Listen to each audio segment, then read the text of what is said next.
I was at a soiree with my wife Claire. A soiree is a fancy term for a late-night happy hour among intellectuals, and I was happy because I had a very nice scotch in my hand, clear. Anyway, I sat quietly in the corner and watched my wife and the other people in the audience. She was talking animatedly with her mentor and friend, Professor Randy Holcomb. Her hand movements were muffled due to the fact that she had a martini in one hand, but I could tell she was trying to convey some kind of message to the professor. To me, he was a smarmy type and a womanizer, but I never told her of my personal dislike for the man because I knew I would only get a rebuff in return. She thought a professor couldn't possibly be bad. Claire was a potential best-selling author. She had written several short romance stories that had been published and received good reviews on them. For the past 2 years, she had been focusing on historical romance and had done extensive research on the time period to create a storyline, including political, social, economic, and geographical facts and issues.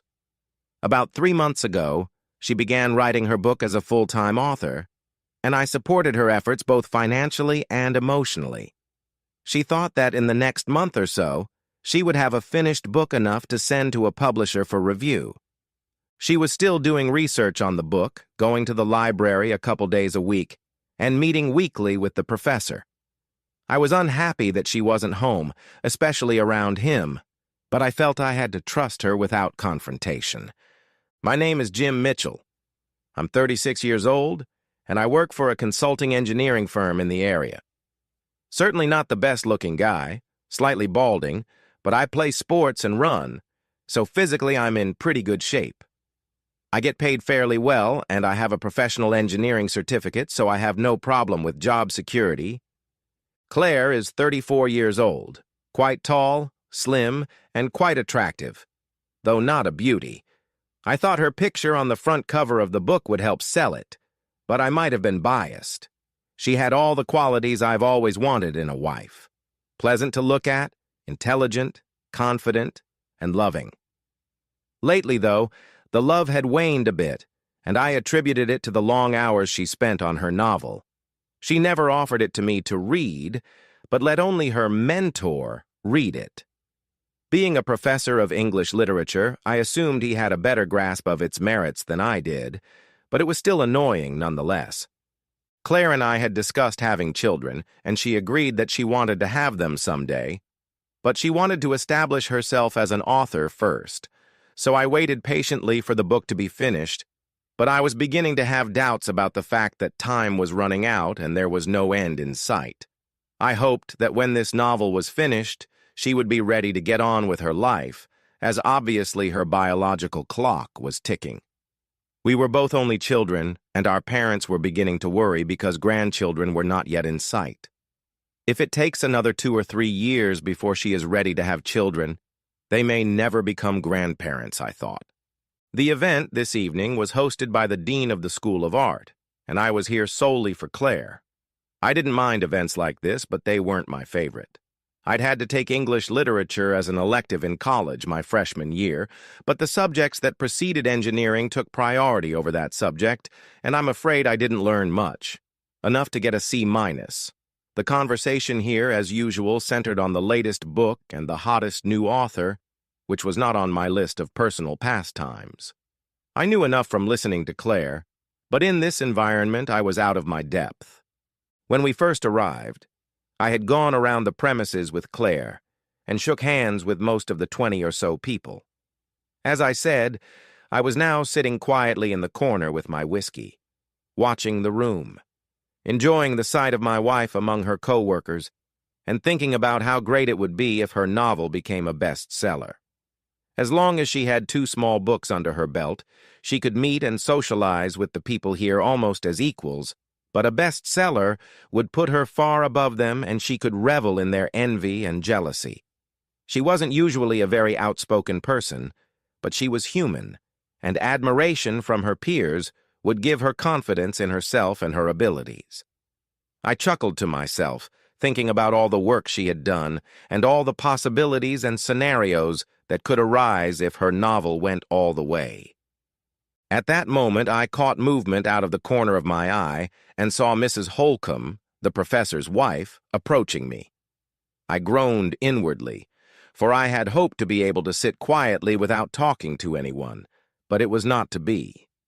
Mrs. Holcomb was a matron with whom I had had a few brief conversations, but I did not know her well. "Jim, I noticed that you were sitting here alone, and I said to myself that it would never do a man any good to enjoy himself at one of these gatherings. It would give such events a bad name," she joked, seating herself in the chair next to mine. "You've got me, Mrs. Holcomb. May I offer you a drink? Call me Jean, and I can't take alcohol, but I can see you're enjoying yours." "I've always maintained that a little scotch keeps the flies away, Jean. So what do you think of your wife's book? Randy says he thinks it's sure to be a bestseller. I think he's a little jealous. I wasn't offered it to read, so I can't comment on the quality of the writing or the content." "Well, I haven't read it either, but Randy's impressed. Your wife doesn't even discuss the book with you?" "Not a word. I'm beginning to think she doesn't think I have anything to say about it that she would like to hear about. However, I am very proud of her for taking on the novel, and from what you say, she has done very well." All this time I was watching Claire and the professor, who were still talking across the room.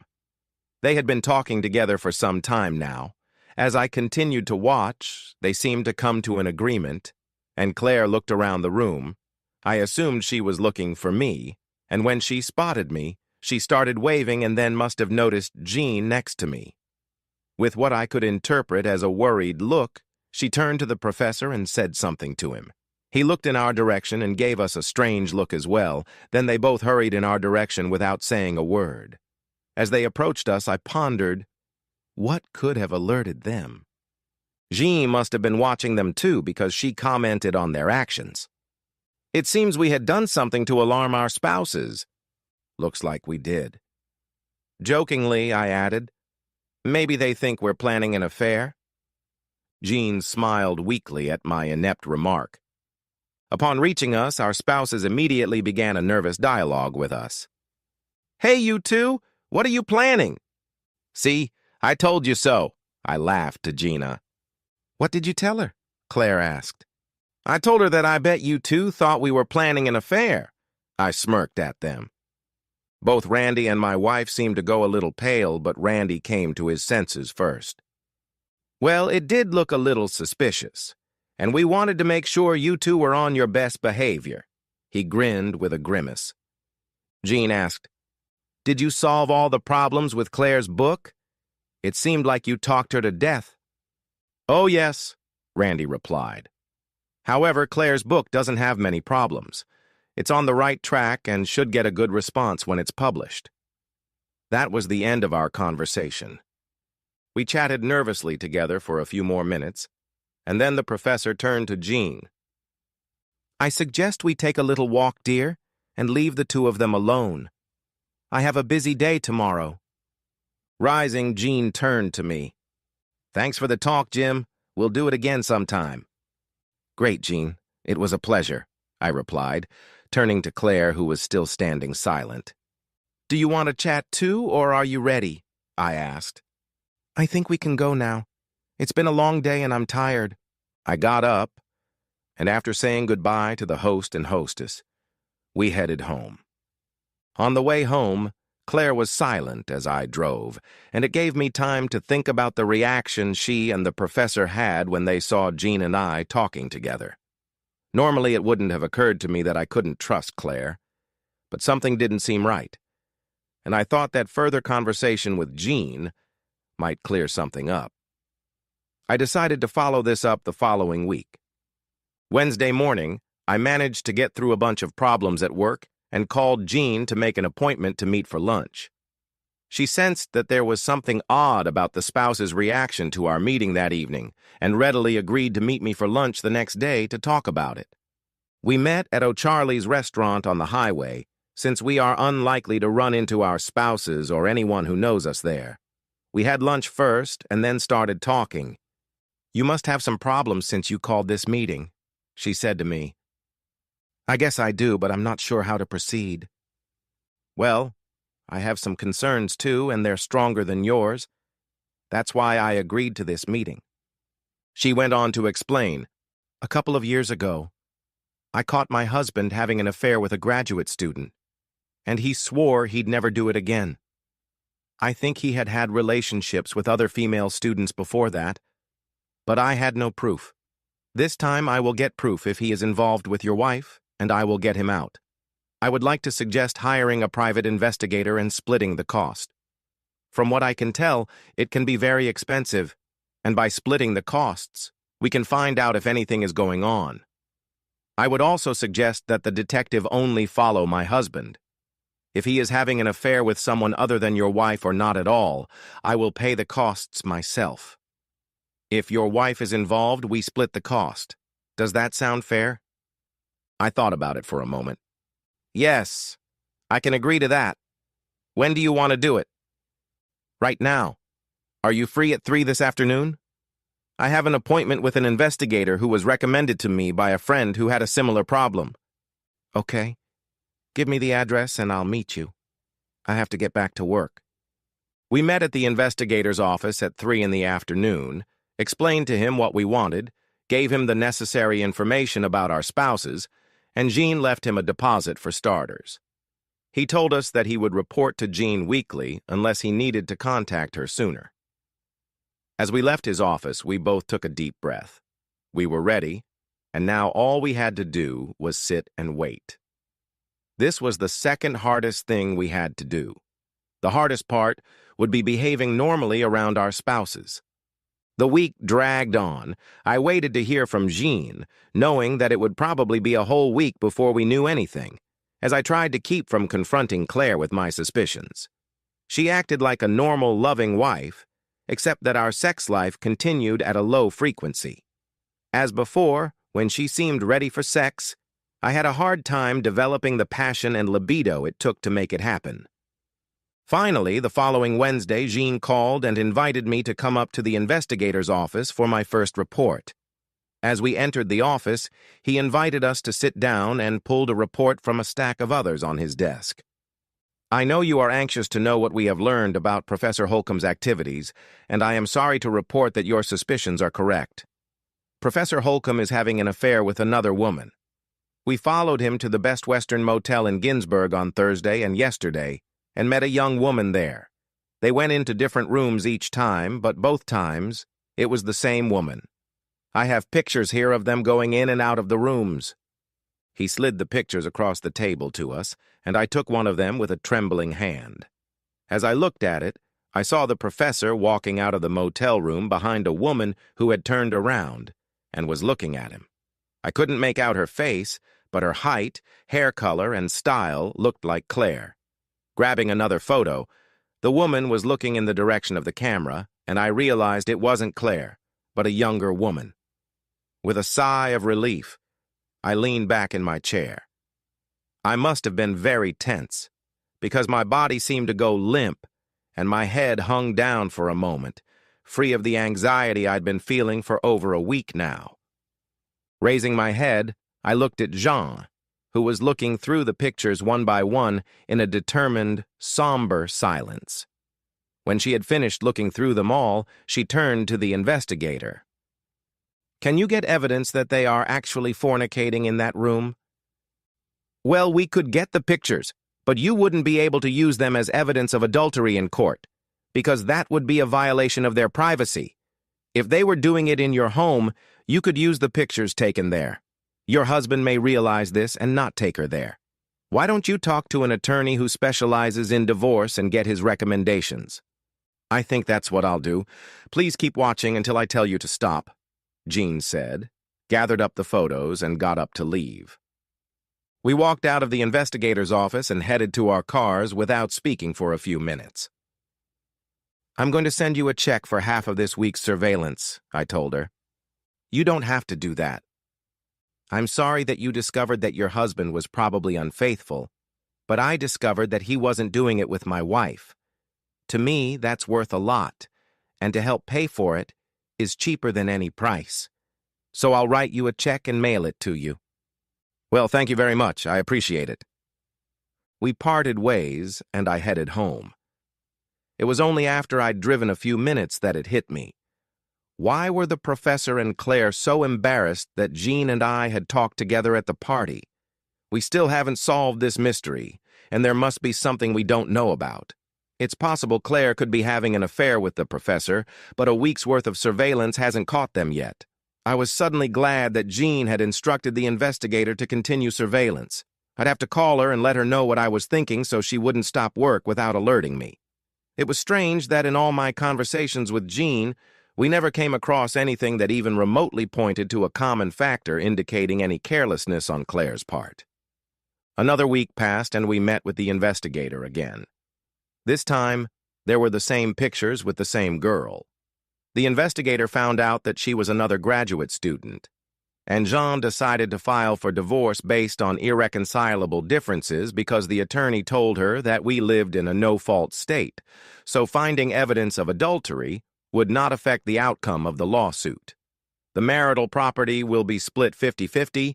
He will pay maintenance since Jean is not working, but there will be no alimony since their children are adults. I wrote her a check for half the cost of the stakeout, and we parted ways. I still didn't know why our spouses had acted so upset at the party, but I was now certain that Claire wasn't having an affair with the professor. But what had happened? I needed to find out, and hiring investigators to monitor our spouses was expensive, so maybe I should set up surveillance on my own. I need to think about it. Lately, our sex life had slowed down considerably, and I figured that if things were normal and I didn't suspect she was playing around, I would comment to her about it. I decided to say something that wouldn't make her suspect that I had trust issues with her but might assuage her conscience if she had one. That night after dinner, I told her about my problems. "Honey, is something wrong? Are you feeling okay?" I asked her. "I feel fine." "Why do you ask?" she replied, frowning in mild irritation.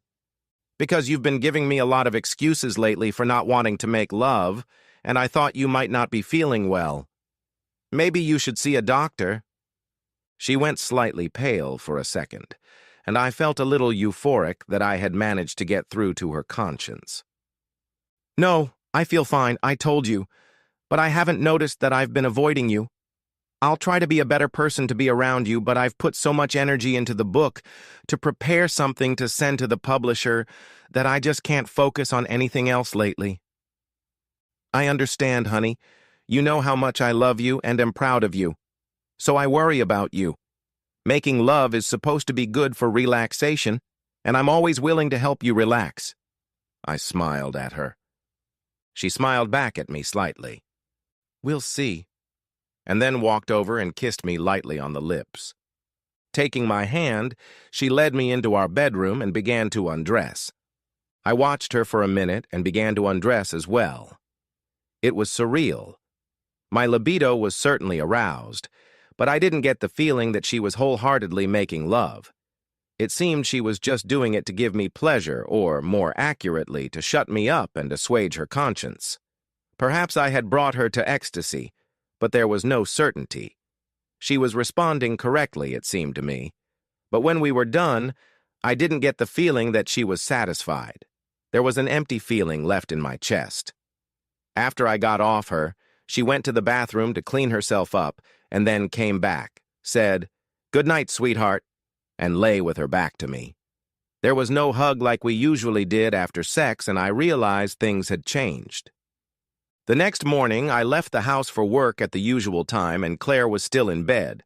As I drove away from the house, I stopped the car and called the office on my cell phone to let them know I would be out for the day, and then headed to the car rental agency nearby. On a day like this, Claire usually went to the library to continue her research. After renting a car, I drove back to our street and parked where I could watch our house from afar. Around 9 o'clock, I saw Claire pull out of the garage and head away from me in the direction of the university library. I pulled in some distance behind her. She drove right up to the library, and while I parked, she left the car and entered the building. I was a few minutes behind her, but I knew where she did most of her research and found her there as she was getting ready to look at microfiche. Lurking behind a nearby stack, I was able to follow her while pretending to be interested in a large reference book. Half an hour later, another woman joined Claire, and when Claire saw her, she stood up and they hugged. What surprised me, they kissed lightly on the lips in greeting. Now I was totally confused but continued to watch. Claire returned to her seat behind the microfiche, and the other woman pulled a book out of her bag and started reading as if she was biding her time. Claire continued to work for another hour before she signaled that she was done for the day and began gathering notes and personal items. I had to go to the bathroom once for fear they would leave while I was gone. But the timing was right and I didn't miss anything. As she stood up getting ready to leave, the other woman began to pack up as well. Before leaving, they kissed again and, holding hands, walked out of the building. Upon reaching the parking lot, they split up and went to their cars. I lingered in the back lot until they started moving and then slipped in behind them as they both headed in the same direction, which was the opposite direction to the direction of our house. They didn't seem to notice me as I followed them as I kept a respectful distance behind them. The traffic was busy and there were few stoplights, but we were not driving in the direction of our house. After about 20 minutes, they pulled into an apartment complex and parked. After getting out of the car, they headed into one of the buildings, and I settled in to wait. About 2 hours later, I saw Claire leave the apartment, get into her car, and drive out of the parking lot. I followed her again until I was sure she was heading home. Then I went to get something to eat and think about what I had seen. What was going on? Who was this woman? Was Claire having a lesbian affair with her? And finally, how do I get answers to my questions? As I ate, my thoughts were a little confused, but it all came down to, should I hire an investigator to get the answers, or should I do it myself? In the end, I decided that I would try to get the information myself. So after I finished my lunch, I went to the nearest Radio Shack store and bought 3 battery-operated, sound-activated micro-audio recorders. They were pretty expensive, but I figured it was cheaper than hiring an investigator. By the time I bought everything, it was close to my usual time to get home from work, so I headed to the car rental place and picked up my own car. Upon arriving home, Claire greeted me with a kiss and a hug. "Darling, clean yourself up and make yourself a drink. Dinner will be ready in about half an hour," she told me as she headed back to the kitchen. After preparing the drink, I went into the kitchen. "How was your day?" I asked. "It was okay. I did quite a bit of library work in the morning, and then worked on a book in the afternoon. The usual, I guess." "Have you heard from anyone? Did you hear from your mom that they were coming to visit?" "No, it's been a quiet day. Didn't talk to anyone. If I hadn't been in the know, I would have accepted what she told me without question. She didn't blink when she spoke and told me lies. In the past, I thought I could trust her with my life, but now, that trust might be gone. Our entire marriage now seemed built on lies and possible infidelity, even if it was with a woman. I walked back out into the living room before I said anything. When I confronted her, I would need all the facts. "How was your day?" she asked, walking into the living room. "The usual. I was out of the office most of the day, working on a project." I mentioned that in case she called the office looking for me. "Dinner is ready, if you want to sit down." While we ate, she informed me that she would be meeting with Professor Holcomb in his office the next day to discuss the last chapter of her book. She was almost ready to send the package to the publisher, and she was overcome with excitement. I just nodded and said I was keeping my fingers crossed for her. After dinner, I cleaned up the dishes and the kitchen, and she went to her room to work on her book. When I was done, I took one of the recorders to the garage and set it under the driver's seat of her car. I made sure it was hidden, but easy to get to. I then took the other recorder and set it in the lining of her purse. The third recorder I held on to so I could set it up in her room in case she called from there. After that, I watched TV until about 10 and knocked on her den door. "Honey, I'm going to bed to do some reading. Are you coming over soon?" I want to finish this chapter so I can take it to Professor Holcomb tomorrow, so I might be late. I'll join you as soon as I can." "Okay," I replied and went to bed. I read for a while, but I couldn't stay awake and drifted into sleep. I don't know what time she went to bed, as I slept soundly. The next morning, when I left the house for work, she was still sound asleep. I was going to let the recording devices monitor me to keep me awake for a while. When I got home that night, I waited until dinner was over, and she had gone to her room before I went out to the garage and checked the recorder in her car. I wasn't surprised that it was practically empty as far as conversations were concerned. I then found her purse and listened to the recorder I had hidden inside with headphones. Again, nothing much. I listened to her conversation with Professor Holcomb about her book. They didn't seem to be interested in anything else. So I reset the recording and put it back on. I would have to wait to check the recorder in her room. This evening was a repeat of the previous evening, and I ended it by going to bed alone again. The next morning, I woke up early and slipped into her den to retrieve the last dictaphone. This recorder contained an interesting but short one-way conversation. First, I heard a dial tone, which meant that Claire was calling. "Hi, it's me," I heard my wife's voice. "Are we still on for tomorrow?" I couldn't hear the voice on the other end very well, but it sounded like it was a woman. "Yes, I'm looking forward to it too. But I'm a little worried. Jim's been acting a little strange. I wonder if he suspects something. Number, I'm not going to leave him yet. Thanks for the offer. I need to get this part of the book to the publisher and get a commitment from them before I decide to leave him. I still, for a while, need his support. I'll be glad when we can be fully together. These attempts twice a week hardly satisfy me. I'm glad I'll be able to see you for a few hours tomorrow. It's been hard trying to be intimate with Jim just to keep him somewhat satisfied. I really don't get as much satisfaction out of it as I do from being with you. Okay? I love you too. I'll see you tomorrow at the library." I was stunned. Everything became clear to me, what she was doing and what her plans were. I thought I loved this woman, and she loved me back. And now it appeared that she was just using me to feed, clothe, and house me while she wrote her book and indulged in lesbian affairs. How little I knew this woman, after all the years of our marriage. I hastily dropped the tape and hid the recorder again, then left for work, utterly shaken by the revelations of her betrayal. At work, I sat in a fog for about an hour, and then decided I needed to get some impartial advice on how to move forward with my marriage. It was obviously doomed to divorce, but I needed to protect myself financially before that happened. I got the name of a divorce attorney from a friend who had just gone through a difficult divorce, called, and made an appointment for the next morning. I wanted to listen to the voice recorders one more time and see if I could gather more data to give to the attorney. That evening, I learned that the tape recorder from her purse was the final cause of the divorce. The recording started in the library, it seemed to me briefly. "Okay, I'm almost done. All I have to do is pack my things, and we can go to your apartment." "God, I need you so bad," I heard Claire say. Another female voice answered, "Let's hurry up. It's getting late, and you want to be home on time." It was quiet from there until it started again. They must have been in the other woman's apartment. "Hurry up and take off your clothes." That sounded like Claire.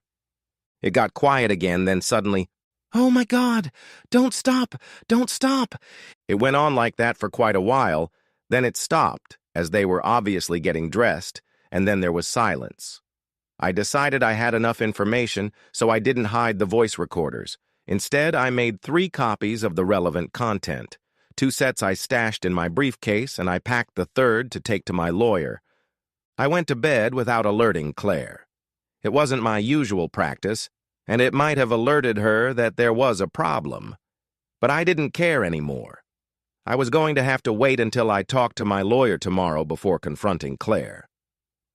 I didn't fall asleep right away, and as I lay there, I wondered how Jean Holcomb was doing with the divorce. The episode at the dinner party was certainly an eye-opener. But I was still puzzled as to why the affair between Claire and the professor was still unrevealed. I fell asleep again before Claire came to bed. The next morning I got to work, and after talking to my boss, went to see the lawyer. His secretary ushered me into his office immediately upon arrival, and I spent about 15 minutes outlining my wife's situation. I also let him listen to my recordings of her conversations with her mistress. When I finished, he asked me a few questions. "This book your wife is working on, do you know if it will sell?" "I've never read it, but my wife has been collaborating on it with Professor Holcomb from the English department at the university, and I understand he's thrilled with it. She's now sending off the first few chapters and an outline of the storyline to a publisher, and I think that will give her an idea of whether she'll have a book that will sell." "Were you her only support while she was working on the book?" "Yes. She quit a good job a couple years ago to work on the book full-time, and I've been 100% supportive, financially and, I think, emotionally the whole time." "What do you want out of this? Do you want a divorce, separation, or do you see the possibility of reconciliation after some time of counseling?" "I am going through a divorce, and I want to make it as hard on her as possible after hearing what she told her mistress. I have thought about destroying her book by destroying her computer and all her scientific records." "I would not recommend doing that. In my opinion, it might give you pleasure when you're done, but you might miss the opportunity to take a stronger revenge." "What do you mean by that?" I asked. "If the book has a good chance of selling, even if it becomes a bestseller, then in a divorce, you could claim half of its sales proceeds. I think that would provide you with a decent revenge and would be very profitable for you. If you destroyed all of her work, she could rebuild it in a few months, and you would get nothing from it." "It's certainly worth considering, but it might not be such a fulfilling revenge." "Well, you have to consider that it could cost you several $100,000. While she can repair her affair in less than 6 months, you may end up getting very little out of it." "What do you suggest?" "I would suggest you wait and see what the response to her book from the publisher is. If she asks for and receives an advance from the publisher, that's a sign that they see a lot of potential in the book. If the advance is substantial, she may move in with her lover right away. If she does, you can proceed to divorce. There is no fault in our state, so we will use irreconcilable differences as grounds and sue for a share of the profits from the book. You can use adultery as a cause, but it won't affect the outcome and will probably be much more expensive. If the sale of the book brings her income, you probably won't have to pay maintenance. Also, you say she had a well-paying job before she quit to work on her book. That would also work in your favor, as far as maintenance is concerned." "Sounds like something for me to think about. Could you give me a day to think it over and then get back to you?" "No problem. Just give me a call and let me know." I left the lawyer's office and went back to work. For the rest of the day, I had little time to do much of anything, mulling over my options. I really wanted to hurt her in some way for using me, but I didn't want to jeopardize getting a financial stake in the sale of her book. Then I remembered something about Claire's parents. They were fundamental Christians and would not have taken kindly to their daughter having a lesbian affair and committing adultery. If there was any way this could be used as revenge, I would get a great deal of satisfaction after it was over. An idea popped into my head. On the way home from work, I stopped by Radio Shack again and bought another item to keep track of. At home, Claire and I ate the dinner she had prepared. She told me she would send a package to the publisher the next day, but didn't expect a response for at least a month. She also mentioned that she had heard that Professor Holcomb's wife was divorcing him because she had caught him with another woman, and it would cost him a lot. I smiled to myself and made a remark that I could see Claire didn't like. "This is what happens when you play around. I know I'd want to get even if it happened to me." She turned pale and quickly regrouped. "Why do you think it would happen to you? Do you think I can play with you?" she asked defiantly. "Now, honey, I know you're a faithful wife, as faithful as it's even possible to be. It's just that spouses who cheat on each other annoy me, and I get angry. You know, I'm sure you'd never do that to me, and I'd never do that to you. She quickly changed the subject. Don't forget it's trash night, and there are several bags of stuff in the garage that need to be sorted for recycling. Okay, I'll take care of it. She then disappeared into her office, and I never saw her again that evening. While she was in her office, I set up a motion-activated mini-camera in our bedroom and a high-capacity voice recorder that I had bought at Radio Shack that day. I hooked it up to the house wiring so I didn't have to worry about replacing batteries. It also had audio recording capability. When I tested it, it worked fine, but I left it off until I put the second part of my plan into action. The next morning, I got up and left before she woke up and had breakfast at Denny's. When I got to work, I called my lawyer and asked him to hold off on the divorce until we knew if the book would be published. He told me that would be the most prudent thing to do. That evening, I told Claire I was leaving the following week for a 3-day business trip. Later, listening to the tape recorder, I heard her telling her lover, whose name was Eileen Carter and who I found out was divorced, about my business trip. She suggested that Eileen come and spend 3 days at our house and they could live together while she continued to work on her book. Eileen agreed, and the second part of my plan fell into place. The next week, I packed up and left on a business trip, but it was only a short drive to a town 40 miles away, where I stayed in a motel with a nice restaurant. Before I left, I talked to my boss and secretary about being gone for a few days, and if my wife called, to just tell her I was out of town. They seemed to know something was wrong in my marriage and agreed to help me. I called Claire every night on my cell phone so she wouldn't suspect anything and just stayed close to my hotel room, as I didn't want to take any chances, even though it was unlikely I'd run into anyone who knew me. It was a boring 3 days. After 3 days, I returned home and acted like I had just been on the other side of the country. When I got back, Claire was already waiting for me with dinner ready. After giving her a kiss like a sister, I asked about her book. "Have you heard anything about your book?" "Oh no, it's too early. They just got it.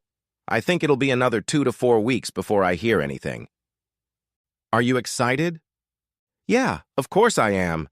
I can barely sleep at night thinking about how it's going to be received. I've been trying to contact Professor Holcomb, but he's not answering his cell. I wanted to talk to him about some issues I have, but I guess because of his wife and the university, he has a lot on his mind." "What is the university after him for?"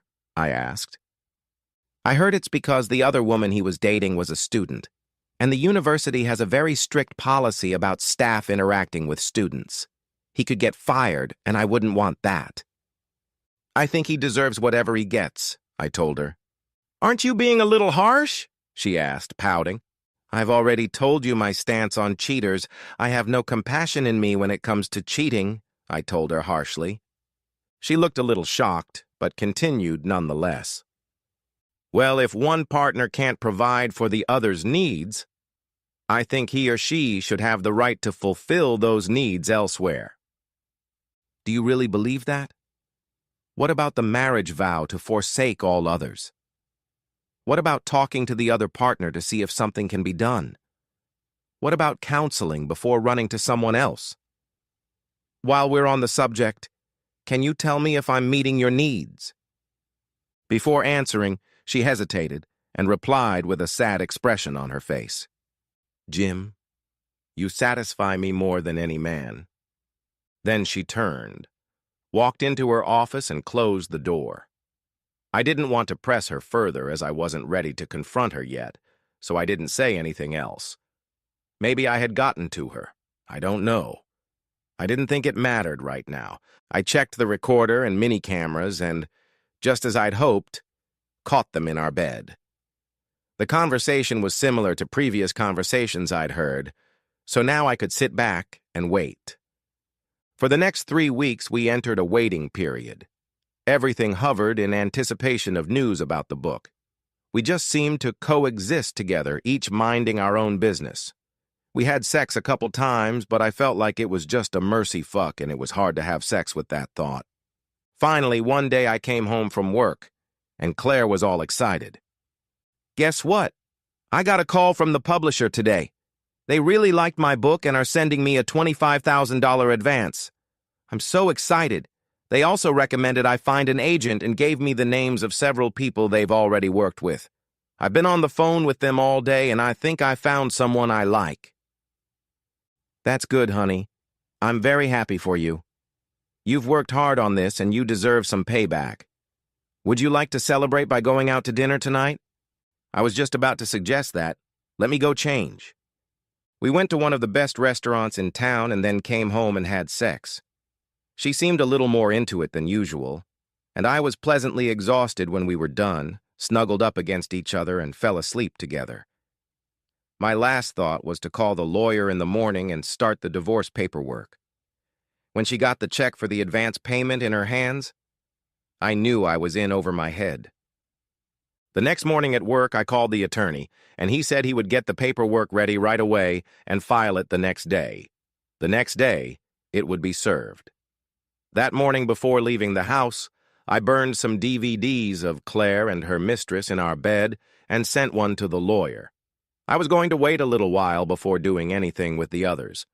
I also took a couple days off to make the necessary changes to our joint bank accounts, credit cards, finances, insurance, retirement, and my will and retirement plans. Claire was still asleep after another late night at the book when I left the house. She was supposed to be home all day, and she was to be served with papers in the morning. The papers were for a divorce based on irreconcilable differences and a 50-50 split of all assets, including future earnings from her book. At my request, included in the packet of papers, was a picture from a DVD of her in bed with her mistress. I wanted her to understand why I was seeking a divorce when she received these documents. Around 11 a.m., she called me. She sounded very calm. "I see you figured me out. Your package has arrived, Jim, and I'm sorry our marriage ended this way. I'm going to see a lawyer and fight you for a share of my book. By the time you get home from work, I'll be out of here. My lawyer tells me I have a very good chance of getting a share of the book, but about that, you can talk to your lawyer. Goodbye, Claire. I think all future contact should be with our lawyers, so have a happy life." I hung up before she could reply. Now I had one more thing to do, and it had to be after the divorce. I had to send a copy of the DVD to her parents. It was just a small token of revenge, in addition to any monetary gain I hoped to make from her book. Epilogue. It took about 6 months for our divorce to be finalized. There was a lot of negotiation between attorneys, but in the end, I received 40% of the proceeds from her book, since I funded and supported her through much of her research and writing. In the end, I got over $250,000 for my share, as the book hit the bestseller list, and even within a month, was at the top of the sales charts. Professor Holcomb was outed by his wife, and even though he had tenure, the university forced him to resign, or they would publicize his indiscretion. He agreed and resigned. It was a year after the divorce, and I was eating lunch alone at a local restaurant when I heard a familiar voice. "May I join you?" I looked up and saw Claire standing there looking at me expectantly. She looked very attractive and well-dressed, exactly how I would expect to see an author of a best-selling bestseller. Standing up, I invited her to sit down. "How are you doing, Claire? It's been a while, and you look very well." "I'm doing well. I'm working on a new novel," she smirked. "And this time I don't plan on sharing any of it with you." Laughing, I replied, "I have no doubt it will be a big success." It was funny that I could be cool with my ex-wife now that the emotional turmoil that was part of our divorce was long behind us. "So, how are things going for you? Has there been any new romantic interest in your life?" "No, just casual dating, but nothing serious. I'm in no hurry to jump back into the fire. What about yourself?" She paled a little at my remark, but continued with a smile. "I'm single like you. No romantic interests." "What happened to Eileen? I thought she and same-sex relationships were your thing." She didn't seem very eager to answer, but after a pause, confessed something to me. My affair with Eileen only lasted a few months. The novelty and excitement seemed to wear off, and we broke up. Since then, I haven't had another woman. I have to admit that looking back, I realize what I gave up when we broke up, and I'm sorry for how things turned out. I guess I'm sorry too, but trust is so easy to lose and so hard to regain. I guess I'm still mad at you for sending that DVD to my parents. They're just now coming around and starting to talk to me again. I guess I just wanted revenge for the way you played me. I've often wondered that, she said. How did you find out about my indiscretion with Eileen? It bothered me a lot, because I was trying to keep you from finding out until the book became a reality. I thought for a moment to remember that moment when I first suspected something, and still felt puzzled when I answered. Remember that party at the dean's house? I think it was a couple years ago, during Christmas break. Yes, I do, but I don't remember anything I did there that involved Eileen. I then told her about my feelings about the professor being a womanizer, the conversation with the professor's wife, Jean, and her and the professor's reaction to the fact that we were talking together. That reaction, combined with the fact that Jean had already caught the professor in an earlier affair, made us suspicious that there was something more sexual than book mentoring in their reaction to our meeting. And we figured they didn't want us talking together for some reason. Claire looked at him in surprise before answering. As I recall, we reacted that way because Randy and I had been socializing for some time and had forgotten about you two. It was because we were suddenly overwhelmed with guilt for neglecting you two. We weren't involved in the relationship, and we certainly didn't care that you two were socializing together. Anyway, I told her, because we misinterpreted that reaction, we went and hired an investigator who discovered the professor's affair with the student, but didn't discover that you and he were involved.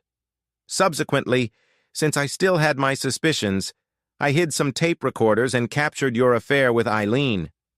Thus, it was your and the professor's innocent reaction to Jean and I talking together that led to the discovery of two affairs and the breakup of two marriages. How odd.